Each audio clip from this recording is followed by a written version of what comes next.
Bonjour, c'est Gilles sur boursicoté.com. Voici l'analyse technique du CAC 40 en intraday pour cette journée du vendredi 17 avril 2015. Avec du mouvement sur cette séance qui est aussi une séance à trois sorcières puisque nous aurons des expirations d'échéances mensuelles aujourd'hui et bien un mouvement assez volatile dans la matinée qui a priori n'a pas de rapport avec justement ces échéances mensuelles mais qui viendrait plus d'un problème lié à la Chine, donc à suivre dans sur cette journée. Du point de vue de la tendance globale, alors nous avions plusieurs tracés. Il y avait ici un tracé de Fibonacci sur une tendance court terme. Ce qui est intéressant de constater donc par rapport à ce mouvement, c'est que nous avions eu ici une tentative de cassure. Alors dans un premier temps, on était revenu, on était revenu chercher ici suite à l'inscription de ce plus haut. On avait marqué une phase de consolidation, donc on avait fait 23,6, 38,2. Suite à la rupture du 38,2, on était à peine venu tester ici la zone 50-61,8 sur cette bougie ici. Là, on voit bien le test sur cette phase.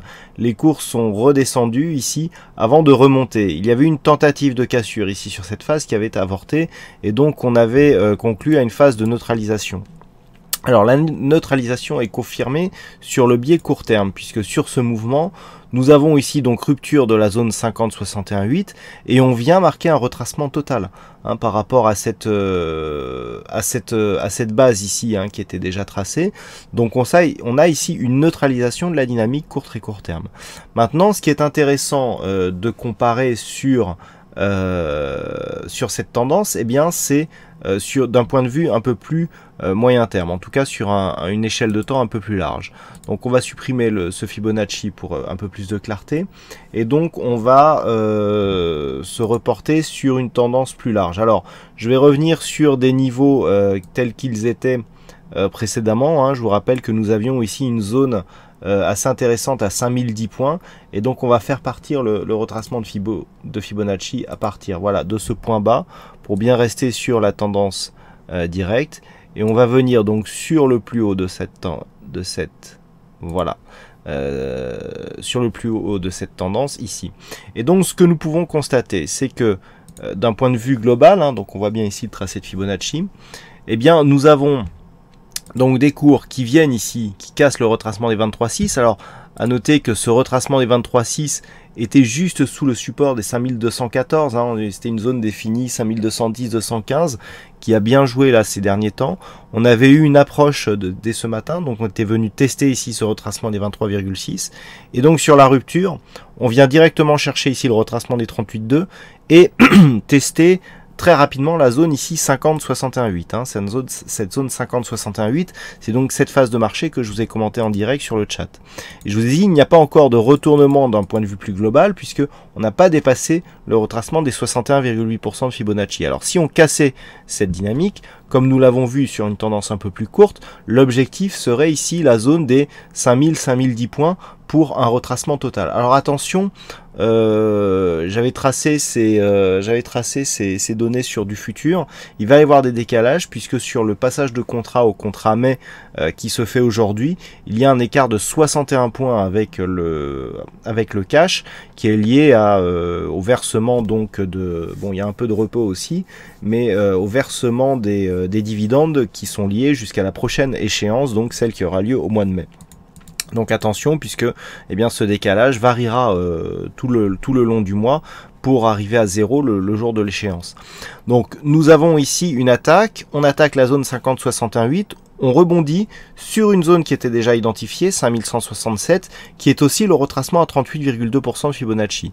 Donc on voit là aussi et encore une fois que malgré cette phase ici qui a été très vite, on a une bougie ici qui est fortement hors Bollinger, on le voit ici, donc cette bougie, et ensuite on revient, mais on voit que l'on vient chercher ici ce retracement à 38,2% de Fibonacci, après avoir testé une zone d'objectif, je dirais, classique entre guillemets, d'un mouvement baissier. Du point de vue des indicateurs, donc nous avons un RSI et un stochastique qui ont été en zone de survente, qui commencent à sortir, donc ce qui irait plutôt dans le sens d'un rebond technique un peu plus marqué à partir de ce point. C'est ce que nous indique aussi le MACD, qui détecte relativement bien ici l'inscription du point bas avant le début du rebond technique. Donc sur cette phase de marché qui est très intéressante, au-delà de la vue court terme, hein, sur laquelle on a vu qu'on avait eu un retracement total, lorsque l'on élargit à quelque chose de plus daily, et c'est ce que l'on retrouvera certainement ce soir, on voit que les cours donc, qui ont retracé l'intégralité de la tendance court terme ici sont venus tester la zone 50-61-8 et rebondissent. De toute façon, cette zone était une zone clairement attendue et identifiable du fait justement de la corrélation que nous avons entre la tendance très court terme et une tendance ici un peu plus éloignée.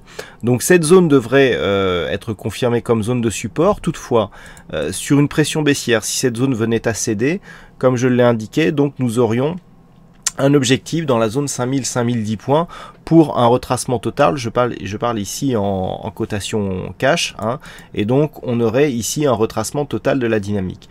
La zone à casser, elle se situe ici sur les 5104 points. Non, pardon. Oui, zone 5104 points pour sur le cash, donc pour casser le retracement à 61,8% de Fibonacci. Le retracement des 50% se situe à 5136 points, avec ici un Fibo 38.2 à 5168.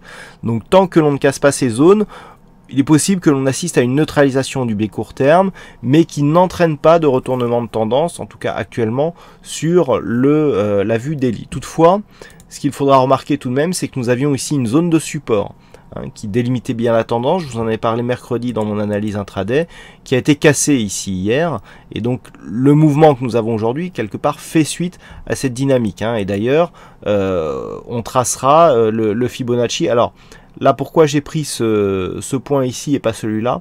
Tout simplement parce que depuis la phase de hausse que nous avons eue ici, on a déjà eu une phase de retracement. J'ai pris ce mouvement parce que depuis que nous avons eu ici ce mouvement, eh bien, il n'y avait pas eu de mouvement, ou en tout cas de mouvement assez fort, pour être identifié comme un mouvement de retracement ou de consolidation, hein. Là, cette première phase ici a déjà été consolidée, et j'essaie toujours de prendre la dynamique la plus directe possible.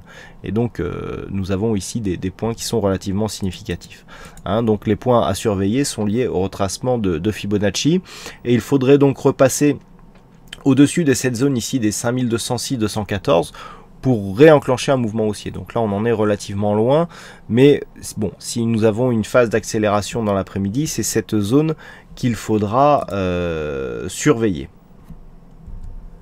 Cette séance sera aussi émaillée de quelques chiffres, hein, puisqu'à 14h30 aux États-Unis, nous aurons les IPC de base qui seront dévoilés, les IPC de base, donc qui peuvent nous donner une forte volatilité sur les marchés à ce moment-là. Et puis à 16h, il y aura l'indice de confiance des consommateurs de l'université de Michigan, donc qui est donc un indicateur de référence qui peut là aussi nous donner de la volatilité sur les marchés. Voilà donc ce que l'on peut dire sur cette analyse technique du CAC 40 en intraday. Je vous souhaite à toutes et à tous une bonne séance, bonne chance dans le prochain trade, et on se donne donc rendez-vous dès ce soir pour toutes les autres analyses techniques du site boursicoté.com. Bonne séance à tous.